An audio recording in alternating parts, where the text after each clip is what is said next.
নমস্কার বন্ধুরা, আমি সঙ্গীতা রাজ। আমি এসে গেছি আরও নতুন দুটি সত্যি ভৌতিক কাহিনী নিয়ে, যা শুনে আপনার গায়েও কাঁটা দিয়ে উঠবে। আজকে দুটি ঘটনাই ভীষণ অদ্ভুত আর ভয়ানক, যা শুনে আপনারাও চিন্তায় পড়ে যাবেন। তাই চলুন শুরু করি। আজকে প্রথম ঘটনাটি পাঠিয়েছেন অর্ক চ্যাটার্জি। এর আগেও তিনি আরও অনেক গল্প উপহার দিয়েছেন, যা আপনাদের খুবই পছন্দ হয়েছে। তিনি ঠিক যেমনভাবে লিখে পাঠিয়েছেন, আমি ঠিক তেমনভাবেই পড়ে শোনালাম।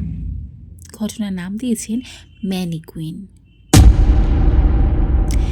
এই ঘটনার সাক্ষী আমার এক তুতো দাদা নিজে। ঘটনাটা 2019 সালের ডিসেম্বর মাসের। বেশি কিছু না বলে ঘটনাটা তার কথাতেই এখানে শেয়ার করলাম। ঘটনার সময় আমি কলকাতার এক নামকরা জামা কাপড়ের দোকানে কাজ করতাম। দোকানে কী কী মালপত্র আসছে, সেগুলোর দাম আর কত পিস করে এক একটা স্লটে মাল আসছে, সেগুলোর পুঙ্খানুপুঙ্খ হিসাব রাখার পাশাপাশি মালগুলোকে সঠিক জায়গায় রাখার কাজের তদারকি করা, এইসবের পুরো দায়িত্বই আমার কাঁধে ছিল। আমাদের দোকানটা ছিল বেশ অনেকটা জায়গা জুড়ে, আর তার সাথে দোতলায় কিছু ম্যানিকুইন ছিল, যেগুলো জামা কাপড় লাগিয়ে গ্রাহকদের ডিসপ্লে করার জন্য রাখা ছিল। একদিন কাজের প্রচুর চাপ থাকায় আমার বাড়ি ফিরতে একটু রাত হয়েছিল। ম্যানিকুইন ফ্লোরের ছেলেটা সেদিন না আসায় আমি তাকে ফোন করে জিজ্ঞাসা করলাম তার না আসার কারণ। ছেলেটি বলল যে দোতলায় রাতের বেলায় সে এমন একটা অস্বাভাবিক ব্যাপার দেখেছে, যা দোকান মালিককে বললে উনিও বিশ্বাস করবেন না। তাই সে শরীর খারাপের বাহানা করে ছুটি নিয়েছে। দোকান মালিক আমাকে দায়িত্ব দিয়েছিলেন যাওয়ার আগে দোতলার সব জিনিসপত্র ঠিকঠাক আছে কিনা সেগুলো একবার চেক করে নেওয়ার। দোতলায় দেখতেই যাচ্ছিলাম, এমন সময় আমি সেখানে কিছু একটা অদ্ভুত শব্দ শুনতে পেলাম।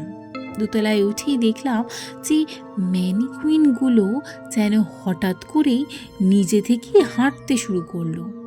আমি নিজের চোখ দুটো কচলিয়ে আরও একবার দেখলাম যে সত্যিই আমি ঠিক দেখছি কিনা। দেখলাম হ্যাঁ, ম্যানিকুইনগুলো সত্যি হাঁটাচলা করছে আর বিড়বিড় করে নিজেদের মধ্যে সব যেন বলছে। এই দৃশ্য দেখে আমার পিলে চমকে যাওয়ার জোগাড় ছিল। আমি মাটিতে পড়ে গেলাম, আর সেই শব্দে ম্যানিকুইনগুলো আমার দিকে তাদের কাঠের হাতগুলো বাড়িয়ে এগোতে লাগলো। তাদের এই আসল রূপ দেখে আমি কোনো অন্যায় করে ফেলেছি বলে আমাকে খেয়েই ফেলবে এমন একটা ভাব। কোনো মতে সেখান থেকে নিচে নেমে আমি বাড়ির দিকে রওনা দিলাম। এই দৃশ্য এরপর দোকানের আরও 2-3 জন দেখায়, আর পরিস্থিতি আয়ত্তের বাইরে চলে যাওয়ায় আমরা সকলে মিলে দোকানের মালিককে ব্যাপারটা জানাই। উনি প্রথমে হেসে উড়িয়ে দিতে চাইলেও আমাদের জোড়াজুড়িতে পরে ঠিক রাজি হয়ে একজন পুরোহিত ডেকে দোকানে শান্তি যজ্ঞের আয়োজন করান। ম্যানিকুইনগুলো দেখে পুরোহিত মশাই সেগুলো আগে ভাঙতে বলেন। ভাঙার পর যা দেখলাম তাতে আমাদের পিলে চমকে গেল। সেগুলো কোনো সাধারণ ম্যানিকুইন না, এগুলো মানুষের হাড় গোড় আর তার উপর শক্ত কাঠ দিয়ে তৈরি, যেন কোনো মৃত মানুষকে ম্যানিকুইনের আকার দেওয়া হয়েছে। এর পাশাপাশি ওগুলো অভিশপ্ত, মানে তাতে শয়তানি শক্তির প্রভাব আছে। সেই শক্তির প্রভাবেই ওরা রাতের বেলায় জীবন্ত হয়ে ওঠে। উনি পুরো দোকানে শান্তি জল ছিটিয়ে পুজো দিয়ে আমাদের বলেন যে ম্যানিকুইনগুলো যেভাবেই হোক নষ্ট করে দিতে হবে, আর তবেই এই দোকান শয়তানি শক্তির প্রভাব থেকে মুক্ত হবে। তা না হলে যে কোনো সময় যে কারোরই প্রাণহানি হতে পারে। ওনার কথা মতো ম্যানিকুইনগুলোকে সেই মুহূর্তেই নষ্ট করে দেওয়া হয়, আর তার জায়গায় কয়েকদিনের মধ্যে কিছু নতুন ম্যানিকুইন আনা হয়। এরপর থেকেই সেই দোকানে আর সেরকম কোনো ব্যাপার ঘটেনি। ম্যানিকুইন, এই ম্যানিকুইনগুলোকে দেখে আগে আমার ভয় লাগতো, কিন্তু এই ঘটনাটি আমি যখন পড়লাম তারপরে ভাবলাম এই গল্পটা তোমাদের সবার সামনে আনাটা উচিত।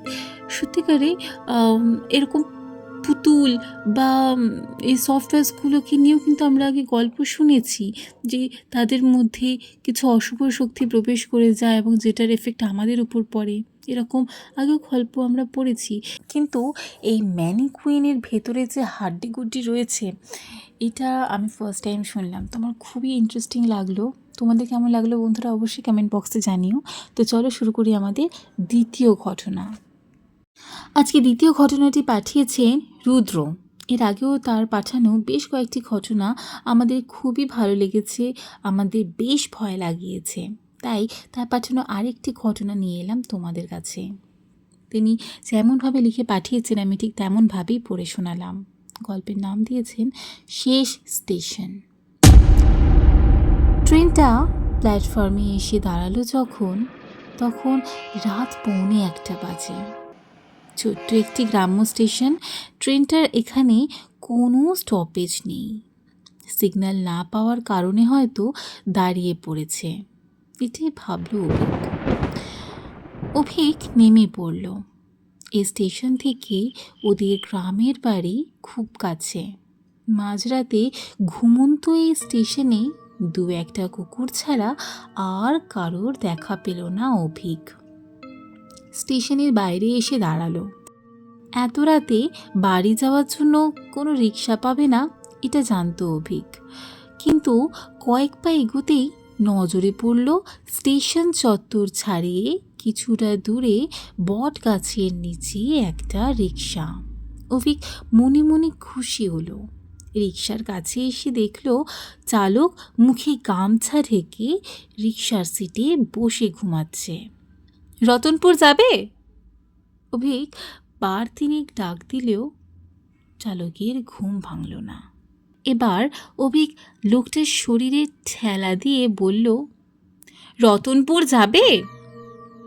চালক মুখ থেকে গামছা সরিয়ে উঠে বসল। লোকটার মুখ দেখে অভিক চমকে উঠল। এই তো দিন কয়েক আগে খবরে এই লোকটারই ছবি সে দেখেছে। লোকটা ট্রেনে কাটা পড়ে মারা গেছে এই স্টেশনে। অভিক ভয় পিছিয়ে আসতেই লোকটা বলল, বাবু ভয় পাবেননি, আমার মতো আপনিও ভূত। কিছুক্ষণ আগে হওয়া ট্রেন দুর্ঘটনায় আপনি দেহ রেখেছেন, তাই তো আমারে দেখতে পাইলেন। অভিক হতবাক। ট্রেনটা খুব জোরে শব্দ করে কিছুক্ষণ আগেই থেমেছিল। ওই শব্দেই ওর ঘুম ভেঙে যায়। দেখে ও বাড়ির কাছের স্টেশনে দাঁড়িয়ে, সে কারণে নেমেও যায়।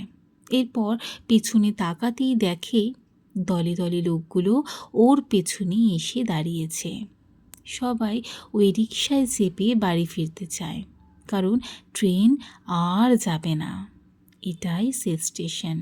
অভিক এতক্ষণ পর খেয়াল করে ওরা কেউ মাটি স্পর্শ করে নেই, ওদের মতো ওর শরীরও হাওয়ায় ভেসে আছে। তো বন্ধুরা, আজকের আমাদের এই ঘটনা আপনাদের কেমন লাগলো অবশ্যই কমেন্ট বক্সে জানাবেন। যদি ভালো লেগে থাকে তো অবশ্যই লাইক, কমেন্ট, শেয়ার সাথে সাবস্ক্রাইব করে পাশে থাকা বেল আইকনটা প্রেস করে দেবেন। ও হ্যাঁ, আপনাদের জীবনে যদি ঘটে থাকা কোনো ভৌতিক ঘটনা বা শোনা কোনো কাহিনী থাকে অবশ্যই আমাদের স্ক্রিনে আসে ইমেল বক্সে বা আমাদের ফেসবুক পেজে লিখে পাঠাতে পারেন। তো চলো tata, bye bye, stay blessed, be happy.